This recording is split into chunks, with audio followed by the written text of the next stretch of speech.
Is-soluzzjonijiet qegħdin f'idejna u aħna stess il-koll irridu nkunu parti mis-soluzzjoni. Jekk maħniex se naħdu deċiżjoni pożittiva l-koll li ngħidu isma' ejjew flimkien nittrasformaw il dal-pajjiż anke fejn jidħol it-traffiku, fejn jidħol l-użu tal-mod ta' kif aħna nittrasportaw ruħna minn post tal-ieħor, maħniex se nagħmlu l-qabża fil-kwalità. Meta mbagħad irridu qabża fil-kwalità fl-impjiegi, qabża fil-kwalità fl-ekonomija, maħniex se naslu għaliha jekk mhux se jkollna qabża ta' kwalità kbira u importanti u neċessarja fl-ambjent tagħna. U dan nistgħu nagħmluh biss jekk ilkoll niġbdu ħabel wieħed.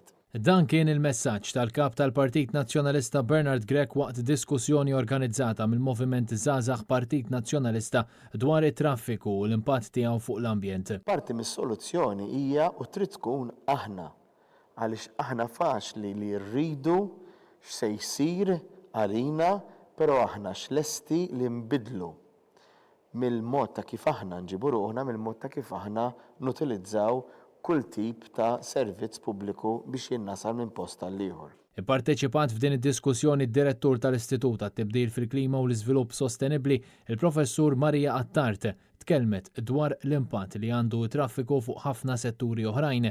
Isaħqet li f'sena qed jiġi kalkulat li permezz tal-konġezzjoni qed issir ħsara ta' miljuni kbar fuq l-infrastruttura ta' madwarna. Tul l-intervent tagħha Prof Attart saħqet li s-sors primarju ta' emissjonijiet fl-arja huwa trasport dan qed jikkontribwixxi għat-tibdil fil-klima. Dan kollu qed joħloq konsegwenzi fuq is-saħħa fejn fil-fatt f'Malta jmutu bejn 300 u 500 persuna għal raġunijiet relatati ma' arja ħażina fis-sena. Li nara huwa li l-investiment kollu li għamilna f'da snin sar biex nakkomodaw sezzjoni waħda biss mill-popolazzjoni.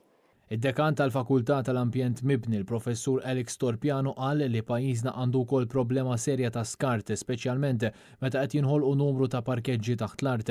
Saħaq li qed nofqu ħafna flus soluzzjonijiet li mhux se jwasslu mkien fejn stqar li twessieħ tat-toroq mhux isolvi l-problema imma qed imexxi l-problema għal x'imkien ieħor.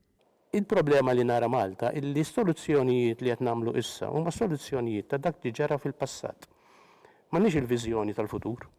Is-soluzzjoni għal dan tista' tkun biss sistemi aħjar ta' trasport pubbliku, saħaq Prof Torpiano meta qal li dan hu l-unika mod kif verament nistgħu nkunu sostenibbli għas-snin li ġejjin.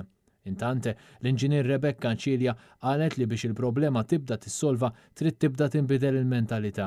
Dan meta tkellmet ukoll dwar kemm tista' tgħin is-saħħa mentali jekk tissolva l-problema ta' traffiku għaliex dan huwa fattur li qed joħloq ħafna stress fost il-pubbliku. Anke jekk ikollna public transport tajjeb, jekk il-mentalità tagħna ma tinbidilx, jista' jkollna l-aqwa trasport għax ma mhux ħanużawha. Din id-diskussjoni tmexxiet mill-President tal-MZPN Joseph Grech.